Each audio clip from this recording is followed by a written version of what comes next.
Bienvenue à la troisième session dans notre série Fondation Ferme. Et ce matin, nous allons parler d'identité. La question la plus importante que vous puissiez vous poser, c'est « Qui suis-je » Eh bien, je me demande comment vous pourriez répondre à cette question, car malheureusement, beaucoup de gens obtiennent le message de leur identité des sources erronées. Par exemple, pour beaucoup de gens, c'est ce qu'ils ont accompli qui leur donne le sens de leur identité. Si vous avez écouté les nouvelles dernièrement, il s'est passé certains incidents où des célébrités ou des personnalités du sport qui étaient vraiment au top niveau dans leur discipline ont vu leur carrière arriver à leur fin tout d'un coup et ils ne savent plus qui ils sont parce que toute leur identité était construite autour du succès de leur performance. Par conséquent, lorsque nous trouvons notre identité dans nos accomplissements, nos œuvres deviennent la base de notre Nous recevons l'approbation des différentes personnes, notre valeur dans ce que nous faisons. Et comme je venais de le dire, on ne peut pas toujours continuer à réussir. Votre dernier accomplissement est la mesure de ce que vous pouvez faire pour l'instant. Les gens sont donc réellement perdus quant à savoir qui suis-je maintenant que je ne suis plus capable de réaliser les choses que je faisais. Il y a ensuite ceux qui trouvent le sens de leur identité dans l'approbation. Il est vrai qu'au fur et à mesure de notre vie, nous recevons l'approbation des différentes personnes et cela à différents moments. Par exemple, les enfants sont acceptés par leurs parents et de ce fait, cela suffit pour que les enfants sachent qu'ils sont aimés et appréciés par leurs parents. Cela leur donne un sens de bien-être. Mais comme vous l'avez probablement remarqué, quand les enfants atteignent l'adolescence, ils ne se tournent plus vers leurs parents pour recevoir cette affirmation-là. Ils regardent plutôt vers leurs homologues pour l'avoir. J'ai entendu une fois l'histoire d'un homme qui se préparait pour aller au travail un jour. Il entendit quelqu'un frapper à la porte de sa chambre. Il ouvrit la porte.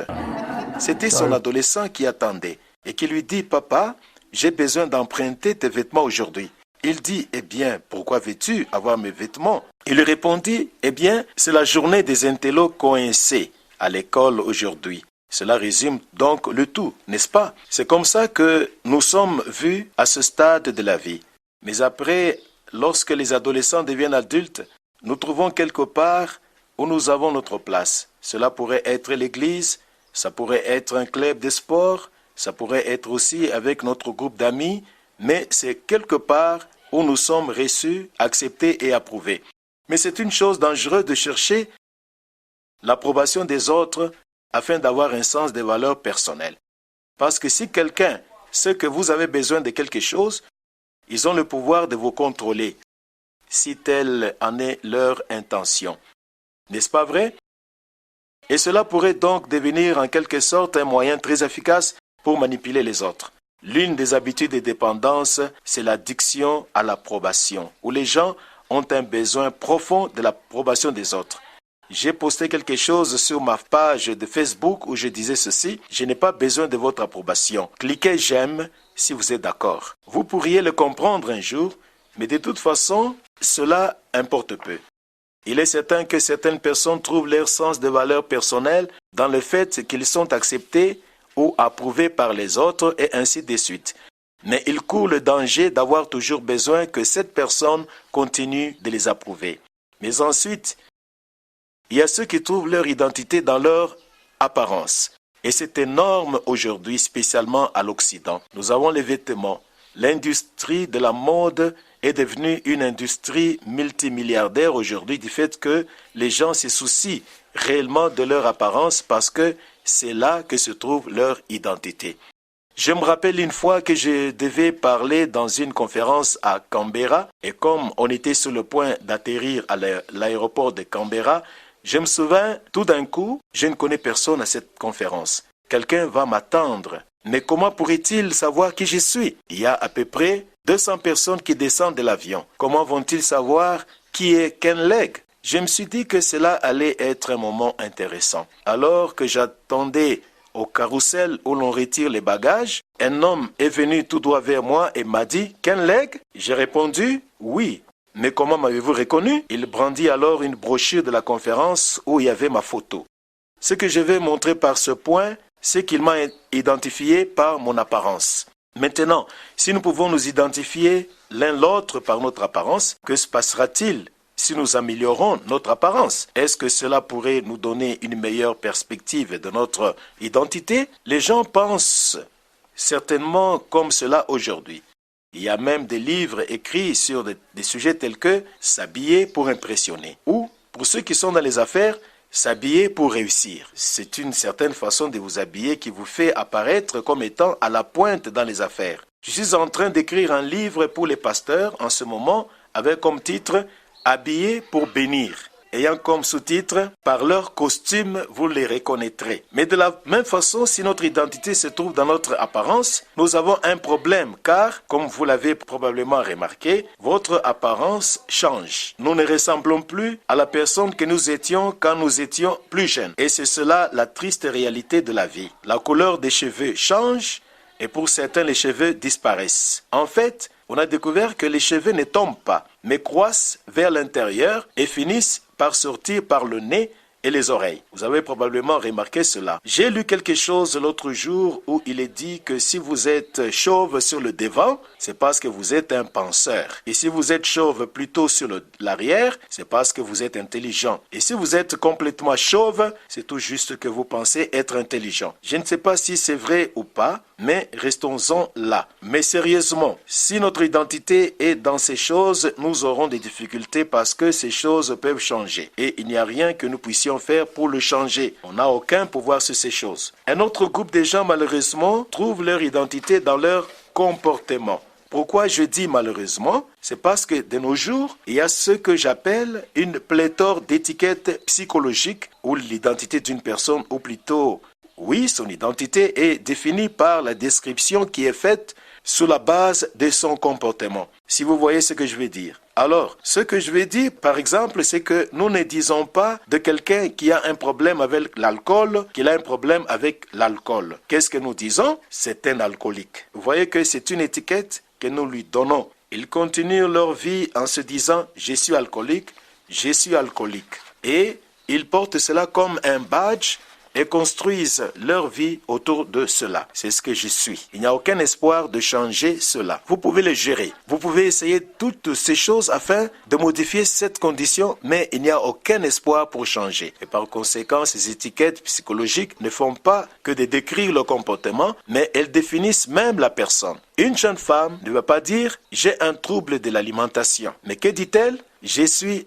anorexique ». C'est ce que je suis. Quelqu'un d'autre ne va peut-être pas dire « j'ai été maltraité dans mon enfance », mais « je suis une personne maltraitée ». Et ils portent ça comme une étiquette et ils mènent leur vie entière basée sur cela. Et ces étiquettes sont en train de devenir alarmantes parce qu'ils en ajoutent chaque jour des nouvelles. La liste ne cesse de s'allonger de plus en plus. J'avais une fois quelques statistiques. Je peux voir comment cette liste continue de s'allonger chaque année. Un jour, je conduisais sur la Côte d'Or et j'écoutais la radio. Quelqu'un disait « Vous êtes-vous senti un peu déprimé ces derniers temps? Vous pourriez souffrir d'un désordre dû à l'ajustement saisonnier. » Désordre de l'ajustement saisonnier. Alors que nous vivons sur la Côte d'Or, avec 300 jours de soleil glorieux chaque année. Mais qu'est-ce que c'est ce truc saisonnier? Est-ce que c'est quelque chose qui s'introduit dans le sang? Est-ce une maladie que vous attrapez? Des ordres d'ajustement saisonnier. Après cela, je suis rentré à la maison et ce soir-là, dans un programme d'affaires courantes, il disait, connaissez-vous une personne qui a un problème avec la colère? Eh bien, soyez sympa avec eux, comportez-vous avec douceur avec eux, parce qu'ils pourraient souffrir d'un désordre explosif intermittent.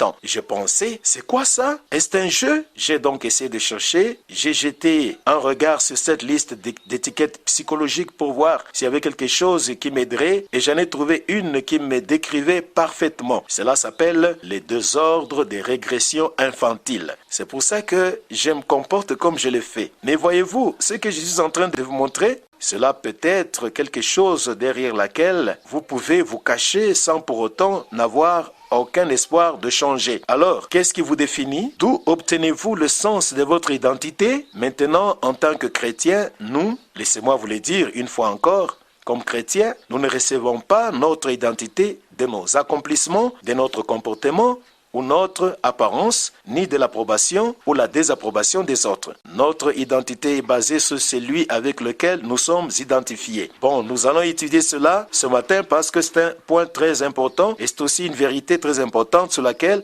nous allons nous pencher aujourd'hui. En ce qui concerne Dieu, vous et moi sommes identifiés avec l'une ou l'autre de ces deux personnes, soit avec Adam, soit avec Christ. Bon, nous avons commencé notre voyage dans la vie comme des gens qui sont en Adam. Adam est la tête de la race humaine. Nous sommes venus d'Adam. Maintenant, lorsque Dieu créa Adam, la Bible dit qu'il le créa à son image. En fait, nous allons regarder dans Genèse chapitre 5, verset 1, qui dit « Voici le livre de la généalogie d'Adam. Lorsque Dieu créa l'homme, il le créa à la ressemblance de Dieu. » Alors, qu'est-ce que cela signifie être créé dans l'image de Dieu? Bon, c'est seulement le genre humain qui possède le corps, l'âme et l'esprit. Est-ce vrai? Les plantes ont un corps. La Bible dit que les animaux ont un corps et une âme. Mais nous avons un corps, une âme et un esprit. Pourquoi cela? Parce que nous avons été créés pour être habités par Dieu. Nous avons été créés de manière unique afin que Dieu puisse venir et vivre en nous et à travers nous pour que le monde puisse voir Dieu agissant dans l'homme. Il verrait l'image morale de Dieu en nous comme si Dieu vivait à travers nous. Bon, nous savons qu'Adam pécha et que Dieu quitta l'esprit humain et plongea l'âme dans l'obscurité. C'est donc une autre image qu'Adam a maintenant. Il n'a plus l'image morale de Dieu parce que Dieu n'est plus en lui pour le moment. Dieu s'est retiré de l'esprit humain et il est spirituellement mort. Il est dans les ténèbres. Et ainsi, il s'est fait une image de soi-même qui est celle du péché. La Bible l'appelle péché, ou le terme exact serait le moi. C'est l'homme maintenant déconnecté d'avec Dieu, un homme indépendant de Dieu. Le moi, voilà une bonne définition du péché. Nous tous, comme des brebis, nous nous sommes égarés, nous nous sommes tournés vers quoi? Nos propres voies. Savez-vous que la chanson la plus entendue ou demandée en Grande-Bretagne lors des funérailles, c'est « J'ai vécu à ma façon ». Et cela résume tout, n'est-ce pas? Nous n'avons pas vécu selon sa volonté, nous l'avons fait selon nos propres voies. C'est cela l'homme déconnecté d'avec Dieu. Le moi, ou encore, essayons de retourner ce mot dans le sens inverse, de la fin vers le devant, et mettons un H à la fin, et on aura le mot biblique flèche, c'est-à-dire la chair. La chair, c'est l'homme déconnecté d'avec Dieu. Et ainsi, nous lisons qu'Adam vécut 130 ans et engendra un fils selon quoi? Sa propre ressemblance, d'après son image. Et non plus à l'image de Dieu maintenant. Il a sa propre image et c'est cette image qu'il a transmise à la race humaine. Elle s'appelle le péché. Nous sommes nés avec la nature de péché. D'où est-elle venue? D'Adam, parce que nous étions en Adam. Nous sommes tous provenus d'Adam. Et donc, c'est de cette manière que commença notre périple. Mais ensuite, vint ce moment merveilleux où nous avons entendu l'évangile de Jésus-Christ et nous avons cru, comme nous l'avons vu dans nos précédentes sessions, qu'il est mort sur la croix pour recevoir le jugement pour tous nos péchés et nous recevons sa justice lorsque nous croyons en lui. Maintenant, la Bible dit que lorsque vous croyez en Jésus, quelque chose de très merveilleux se passe. Et c'est ceci, nous sommes baptisés en Christ. Nous devenons un avec lui. Maintenant, beaucoup de gens savent que Jésus est mort pour eux. Ceci est une vérité importante, une vérité centrale dans les enseignements de Paul, que nous étions baptisés dans Christ pour que nous mourions par rapport à cette ancienne identité, à ce que nous étions en Adam. Cette personne-là mourut à la croix avec Jésus, fut ensevelie avec lui et ressuscita à nouveau une nouvelle création. Nous sommes nés de nouveau, nés de l'Esprit. Nous avons maintenant sa vie en nous. Ce mot « vie », c'est le mot « zoé », qui signifie la qualité de la vie comme celle que possède celui qui l'a donnée. Ainsi, nous avons sa vie et nous participons à la nature divine. Dieu est venu revivre en nous et voilà qui nous sommes maintenant. Nous sommes des gens qui sont en Christ. C'est pourquoi je disais dans une session précédente que Paul était presque obsédé par cette phrase. En Christ, en lui, en qui? Parce qu'il veut que nous sachions qui nous sommes maintenant. Nous sommes des gens qui sommes en Christ. Et comprendre cette vérité est vital à la santé spirituelle.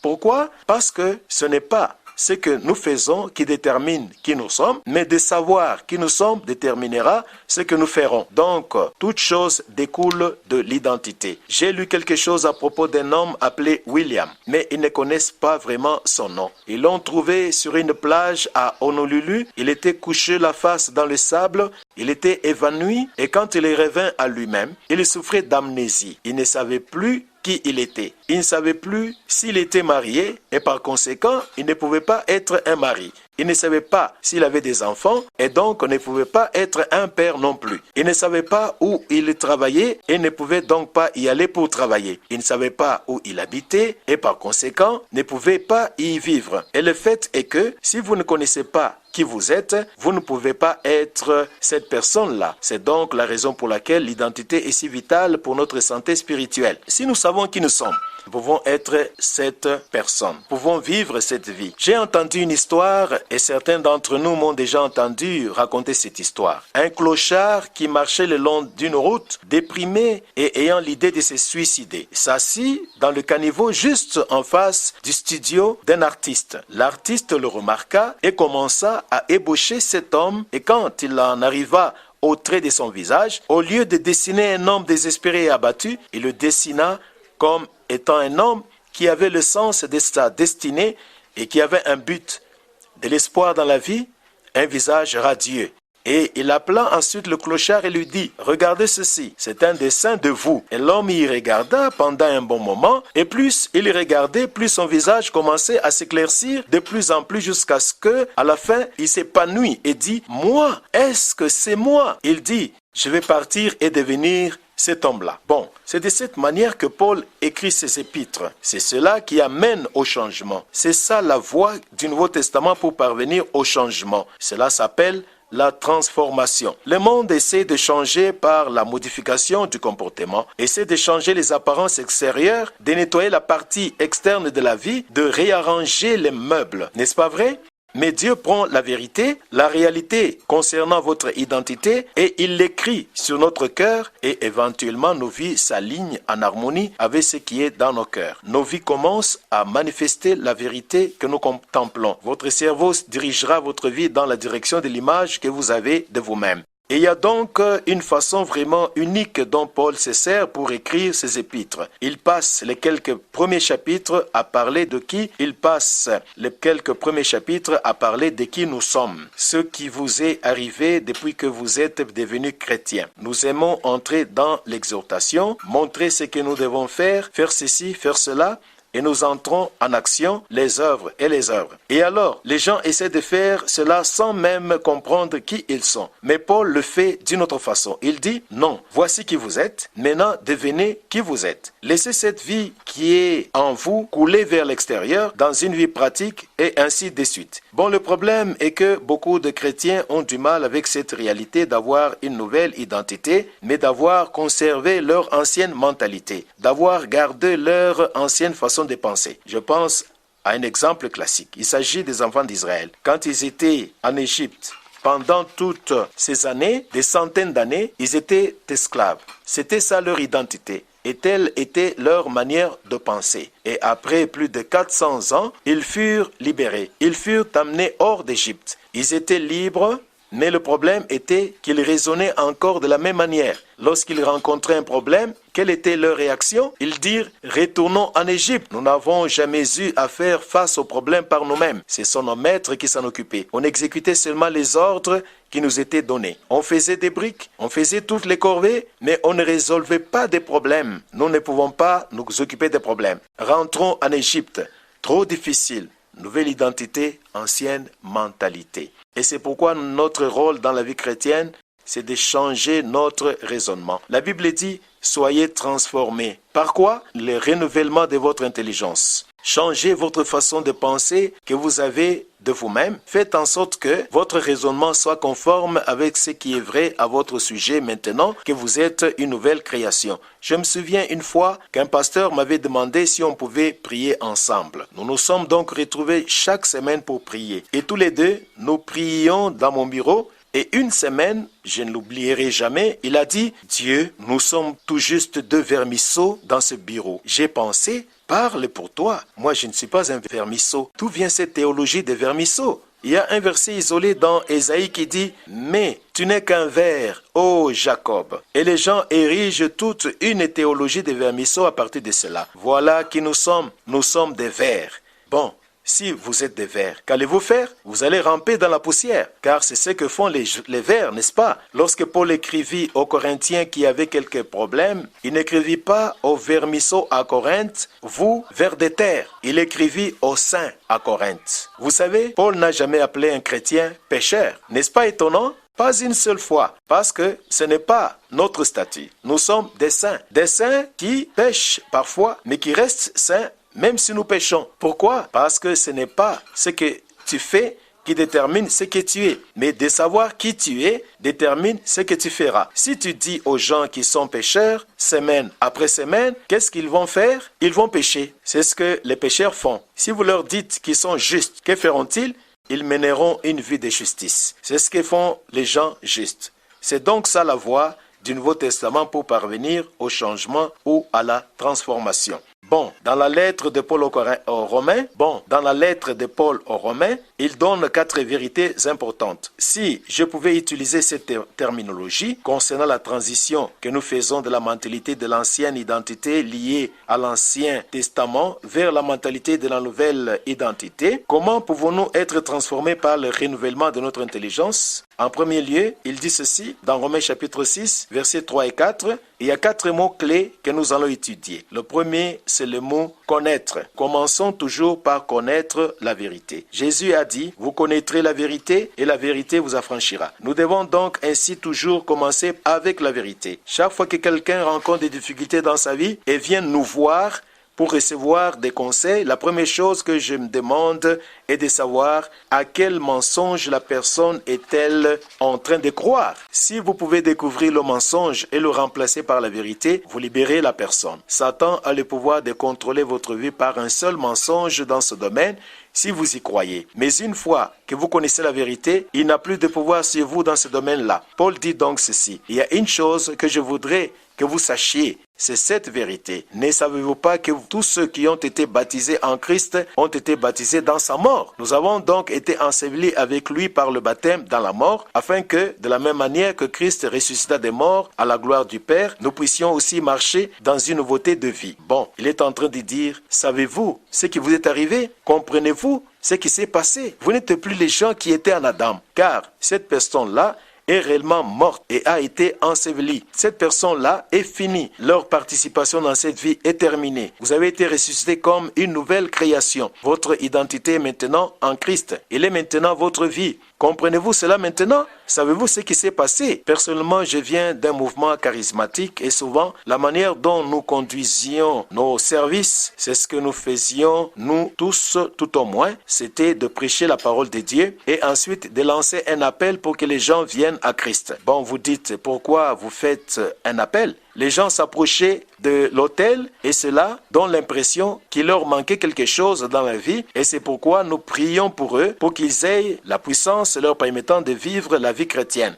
et de surmonter leurs problèmes et ainsi de suite. On priait alors pour eux et quelquefois ils tombaient même par terre. Vous avez probablement déjà vu ce genre de choses si vous avez assisté à des réunions charismatiques. Et ainsi, en tant que prédicateur, cela nous donne un grand sens de sensationnel. Nous avons la puissance. J'ai seulement imposé les mains sur cette personne et elle est tombée à terre. Une puissance incroyable. Mais la semaine d'après, je prêchais alors un autre sermon et lançais un appel pour que les gens s'approchent et les mêmes personnes s'avancer. Vous pensez alors, mais qu'est-ce qui se passe-t-il? Vous êtes venu la semaine passée, vous avez reçu la puissance la semaine dernière, pourquoi venez-vous à nouveau? Et on priait donc une nouvelle fois pour eux, et ils tombaient à terre pour retourner s'asseoir. Et la semaine suivante, je prêchais encore un autre sermon, lançais un appel, et les mêmes personnes s'approchaient à nouveau. Et vous pensez, qu'est-ce qui se passe ici? Un jour, Dieu me montra que ces gens n'avaient pas besoin d'une impartation de puissance.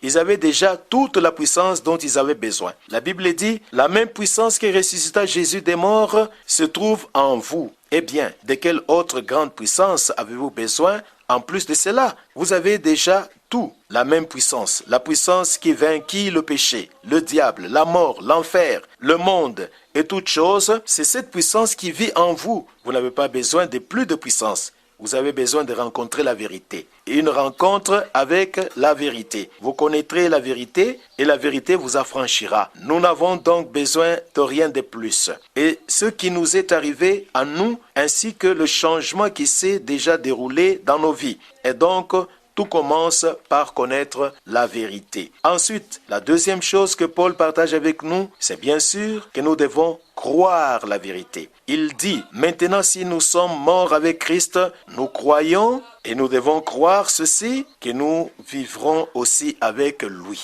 Cela ne signifie pas dans la vie à venir, mais plutôt dans l'ensemble du contexte de cette vie. Nous allons vivre avec lui en étant en Christ, vivant dans sa puissance de résurrection. Tel qu'il est, nous le sommes aussi dans ce monde. Et nous devons croire cela. Vous pouvez écouter l'évangile. Écouter l'évangile, seulement connaître l'évangile ne peut pas sauver une personne. C'est croire l'évangile, n'est-ce pas? C'est à ce moment-là que cette connexion est établie et elle devient une puissante réalité dans nos vies. Et c'est la même chose avec cette vérité concernant notre mort, notre ensevelissement et notre résurrection avec Christ. Nous devons croire que cela a eu lieu. Voyez, vous pourriez dire, je n'ai rien ressenti quand j'ai été sauvé. Je n'ai pas senti que j'étais mort, que j'ai été enseveli et ressuscité. Cela n'a rien à voir avec les sentiments. C'est un fait. C'est la réalité. C'est ce qui vous est arrivé. Vous êtes une nouvelle création, alors croyez-le. Et ensuite, vous le ressentirez et vous en ferez alors l'expérience. Il y a des fois où vous essayez d'aider les gens en partageant cette vérité. Et vous pouvez leur prêcher ou leur donner des conseils pendant 1 heure ou plus. Et tout d'un coup, vous entendez ces paroles redoutées. Oh, je sais, mais... Et quand ils disent le mot « mais », vous savez ce que vous avez? Je les appelle incroyants, incroyants. Incroyants, incroyants. Ils sont croyants, ils iront au ciel lorsqu'ils mourront, mais ils vont probablement vivre l'enfer sur terre jusqu'au moment où ils arrivent à saisir cette vérité, parce qu'ils ne croient pas ce qui est la vérité à leur sujet en ce moment. Et alors je dis, croyez-vous que lorsque Jésus est mort sur la croix, 2 autres personnes sont mortes avec lui, un à sa droite et l'autre à sa gauche? Oh oui, je crois cela. Pourquoi croyez-vous cela? Parce que c'est dit comme ça dans la Bible. Eh bien, cela dit aussi que vous êtes morts. Pourquoi ne croyez-vous pas cela? Vous avez été crucifié avec lui, vous êtes morts, vous avez été enseveli et ressuscité à une nouveauté de vie. Croyez la vérité. Et donc, la chose suivante dont Paul parle, c'est de reconnaître cette vérité. La reconnaître comme étant ainsi. Dans Romains chapitre 6 au verset 11, il dit « Ainsi vous-même, reconnaissez que vous êtes morts au péché, mais vivants pour Dieu en Jésus-Christ notre Seigneur. » Bon, ce mot « reconnaître », vous pourriez aussi avoir ce sens de considérer comme étant ainsi ou estimer comme étant ainsi. À la base, cela signifie parvenir à faire une évaluation biblique sur soi-même et de vivre en accord avec elle. Vivre dans cette puissance, vivre dans cette réalité. Maintenant, laissez-moi vous donner une illustration. Parfois, je suis invité à prêcher à Sydney ou à Melbourne au moment où nous avons l'heure d'été. Et de ce fait, il y a un décalage d'1 heure avec nous, d'accord? Nous ne changeons pas d'heure ici à Queensland, mais eux le font. Et donc, quand j'arrive par vol à Sydney ou à Melbourne, ils vous annoncent dans l'avion la différence horaire de cette zone, tout en vous conseillant, c'est mieux de régler vos montres maintenant. Bon, disons tout simplement que je suis têtu. Et je pense, non, je ne vais pas changer ma montre. C'est une bonne montre, je l'ai depuis longtemps, elle ne m'a jamais déçu. Je vais vivre par l'heure qu'elle me donne. Et donc, la première session, disons qu'elle est fixée à 9 heures pile du matin. À quelle heure vais-je arriver dans la salle? 10 heures pile. Et tout le monde est donc déjà là. Ils sont en colère. Ils sont fâchés. Et le pasteur est vraiment ennuyé. Il me regarde avec un air furibond et je lui dis, quel est le problème? Ken, vous appelez cela quelle heure? J'appelle ça 9 heures juste. Quelle heure avez-vous? Pour nous, il est 10 heures pile. Vous ne vivez plus au Queensland. Vous vivez dans la Victoria, ou la Nouvelle-Galles du Sud, ou quel que soit l'endroit où vous puissiez vous trouver, je vous conseille que si vous allez séjourner ici pendant un certain temps, vous changiez votre montre ou sinon rien ne pourra marcher pour vous. Cela n'est-il pas vrai? Eh bien, c'est comme cela dans la vie chrétienne. Nous ne sommes plus en Adam, nous sommes en Christ. Nous devons changer notre raisonnement et vivre comme cela. Nous ne sommes plus dans le royaume des ténèbres, nous sommes dans le royaume des lumières, dans le royaume du Fils de Dieu, et nous devons donc le reconnaître et vivre ainsi. Et pour terminer, Paul dit que nous devons consacrer nos corps à cette vérité. Ne livrez pas vos membres au péché comme des instruments d'iniquité, mais donnez-vous vous-même à Dieu comme étant vivants des morts que vous étiez, et offrez à Dieu vos membres comme des instruments de justice. Ceci parle des membres de nos corps. D'accord? Donc, il y a ici la réalité de la vie chrétienne. Nous avons une nouvelle nature qui vit dans l'ancien corps. Il y a une partie de nous qui n'a pas encore été rachetée, et c'est notre corps. Et Dieu soit loué, car nous allons recevoir un nouveau corps un jour. Nous vivons dans l'espoir de la résurrection du corps. Nous recevrons un jour un nouveau corps, mais en attendant, nous avons le même corps que nous avions avant d'être sauvés, et ce corps est appelé la chair. Il est soumis au péché, il est soumis à se comporter d'une certaine façon, et nous suivons les désirs de la chair que nous avions dans notre vie antérieure. Et ainsi, lorsque se lève le matin, le corps essaie de nous contrôler et essaie de vous dire ce que vous allez faire aujourd'hui. Le corps essaie de nous charmer en disant « allons pécher aujourd'hui ». Mais nous disons « non, il y a un nouveau maître qui vit en moi ». Ma tête avait l'habitude de penser des choses auxquelles je ne devais pas penser. Ses yeux regardaient des choses que je ne devais pas regarder. Ses pieds m'emmenaient dans des endroits dans lesquels je ne devais pas aller, ses mains touchaient des choses auxquelles je ne devais pas toucher, ses lèvres disaient des choses que je ne devais pas dire, mais cela a complètement changé maintenant. Il y a un nouveau maître qui vit en moi. Maintenant, ses pieds vont m'amener là où il veut que j'aille. Ses mains vont tendre la main en son nom. Ses yeux seront en alerte. Ses oreilles seront seulement utilisées pour un service donné. Ses lèvres vont prononcer des paroles de vie pour tout ce qui est pur et aimable, honorable et mérite l'approbation. Je vais méditer sur ces choses. Je vais fixer ma pensée sur ces choses. Et c'est cela la vie chrétienne maintenant. Offrir nos corps à la réalité de la personne que nous sommes maintenant en servant la justice et en servant la volonté de Dieu. Amen.